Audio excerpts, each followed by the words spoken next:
అదే RTV app వార్తల్ని క్షణాల్లో చదివే అవకాశం ఉంటుంది. ఒక న్యూస్ పేపర్, ఒక టెలివిజన్ ఛానల్ మీ చేతుల్లో ఎప్పుడు ఉంటాయి. విశాఖలో జరిగిన గ్యాస్ ప్రమాదంలో వెల్డింగ్ షాప్లో అయితే ఘటనా స్థలంలో అయితే ముగ్గురు చనిపోగా హాస్పిటల్ తీసుకెళ్తున్న మార్గ మధ్యలో ఒక వ్యక్తి అయితే చనిపోయారు. మొత్తం మీద ఆరుగురిలో అయితే ముగ్గురు అయితే మృత్యువాత పడ్డారు. మిగతా వాళ్ళ పరిస్థితి ఏ విధంగా ఉందని చెప్పి ఆ ఏరియా సీఏ 1 టౌన్ సీఏ మన దేవుడు బాబు గారు ఉన్నారు. సీఏ గారు చెప్పండి, అసలు ఏంటి, ఎంతమంది మృత్యువాత పడ్డారు, ఇంకా ఎంతమంది క్షతగాతులుగా మిగిలి ఉన్నారు? నమస్తే సార్. ఇంతవరకు ముగ్గురు చనిపోవడం జరిగింది సార్. ముగ్గురు కేహెచ్లో ట్రీట్మెంట్ జరుగుతుంది. ఉన్నతాధికారుల పర్యవేక్షణ మా కమిషనర్ గారు, డీసీపీ మేడం గారు, అలాగే హాస్పిటల్లో స్టాఫ్ వారు, సూపరింటెండెంట్ గారు, ప్రిన్సిపల్ గారు అందరూ కూడా దగ్గరుండి పర్యవేక్షణ చేసి మెరుగైన వైద్యం అందిస్తున్నారు. ఎలాగైనా వారిని రక్షించాలని ఖచ్చితంగా వారు ఆశ ఉంది. ఖచ్చితంగా వాళ్ళు తేరుకొని మన నార్మల్ వ్యక్తులు అవుతారని అనుకుంటున్నాం సార్. సార్ ఇప్పుడు ఈ ముగ్గురు బాడీలు పోస్ట్ మార్టం అయిపోయాయి సార్, పంపించేస్తాం సార్. నో ఇష్యూస్ సార్, ఎటువంటి ఇబ్బంది లేదు. యాజ్పర్ జిల్లా ప్రొసీడ్ అంతా కంప్లీట్ చేశాం. గణేష్ అనే ఒక ఆయన ఉన్నారు సార్, అలాగే పీటరు అలాగే శ్రీను ఒకరు ఉన్నారు, ముత్యాల అనే ఒక ఆయన ఉన్నారు.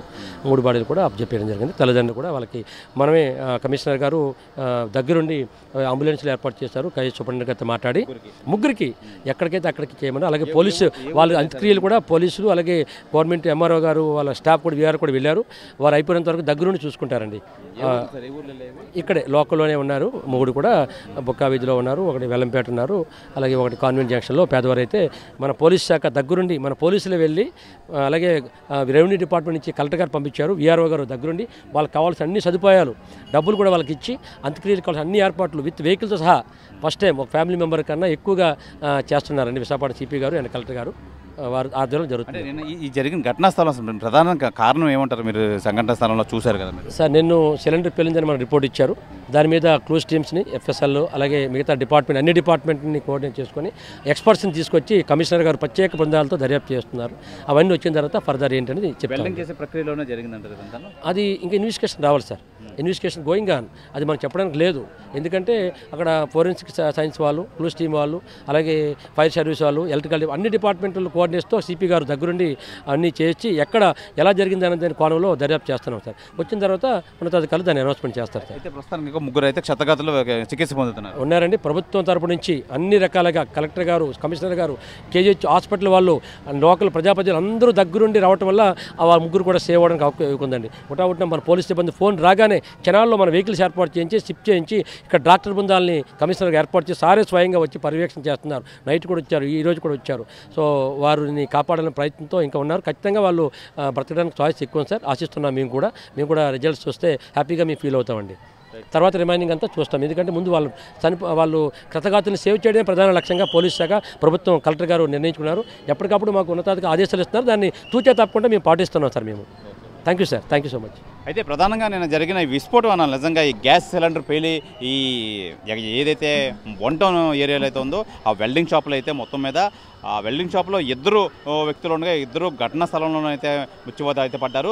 పక్కనున్న స్క్రాప్ షాప్కి సంబంధించి ఒక 4 ఉన్నారు. ఆ 4లో కూడా ఒక వ్యక్తిని హాస్పిటల్ తీసుకెళ్తుండగా మార్గ మధ్యలో అయితే మృత్యువాత పడ్డారు. అయితే మిగతా 3 అయితే మటుకు కేజీహెచ్లో అయితే మటుకి ఈ క్షతగాతులకు అయితే మెరుగైన ట్రీట్మెంట్ అందిస్తున్నారు. నిజంగా పోలీస్ కమిషనర్ సంగపత్ర బాగ్జీ కానీ, కలెక్టర్ హరేంద్ర ప్రసాద్ కానీ, మొత్తం రెవెన్యూ డిపార్ట్మెంట్ మొత్తం అంతా జరిగిన బాధాకరమైన విషయమే. దీన్ని ప్రతిష్టాత్మకంగా తీసుకొని వాళ్ళు అంతా దగ్గరుండి పర్యవేక్షించి మొత్తం ట్రీట్మెంట్ కేజీహెచ్లో అయితే ట్రీట్మెంట్ అయితే చేస్తున్నారు. ఎప్పటికప్పుడు పర్యవేక్షిస్తున్నారు.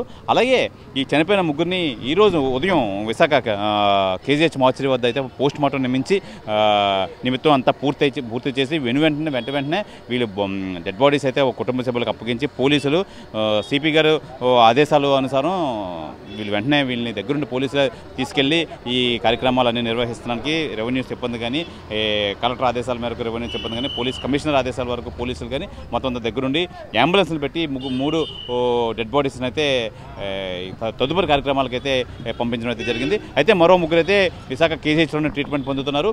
అయితే వీళ్ళు కూడా బర్న్ పర్సంటేజ్ 70%, 95%, 90% ఉండడంతో వీళ్ళకి మెరుగైన చికిత్స అందిస్తున్నారు. కేజీహెచ్ సూపరింటెండెంట్ పర్యవేక్షణలో మొత్తం సిపి కానీ, కలెక్టర్ కానీ మొత్తం దీన్ని ప్రతిష్టాత్మకంగా తీసుకొని వాళ్ళు ఇమీడియట్గా రికవర్ అవ్వాలి, ఏ విధమైన వీళ్ళు కంపల్సరీగా అన్ని సహాయం అయితే చేయాలని చెప్పి చేస్తున్నారని చెప్పి 1 టౌన్ సీఏ అయితే తెలిపారు. అయితే ఈ నేపథ్యంలో మొత్తం అంతా ఇక్కడ 3 డెడ్ బాడీస్ అయితే తదుపరి కార్యక్రమానికి అయితే పంపించడం అయితే జరిగింది. అయితే ఈ మిగతా ముగ్గురికి అయితే మెరుగైన వైద్యం అందిస్తున్నామని చెప్పి సీఐ అయితే తెలియజేస్తున్నారు. ఏదేమైనా నేను జరిగిన ఘటన మటుకి నిజంగా చాలా బాధాకరం.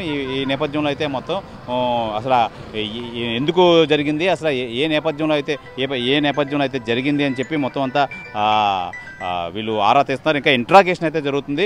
అసలు ప్రమాదం జరిగిన సంఘటనలో మొత్తం అంతే అన్నీ పర్యవేక్షించిన నేపథ్యంలో అయితే ఇంకా క్లూస్ టీమ్ కానీ మొత్తం అందరూ కూడా ఈ ప్రమాదం గల కారణాలు ఏంటని చెప్పి ఇంట్రాగేషన్ అయితే అవుతుంది. ఇంట్రాగేషన్ అయిన తర్వాత మొత్తం అంతా డీటెయిల్గా మీడియాకి అయితే వివరిస్తామని చెప్పి ఆ ఏరియా 1 టౌన్ ఏరియా సిఐ అయితే తెలియజేస్తున్నారు.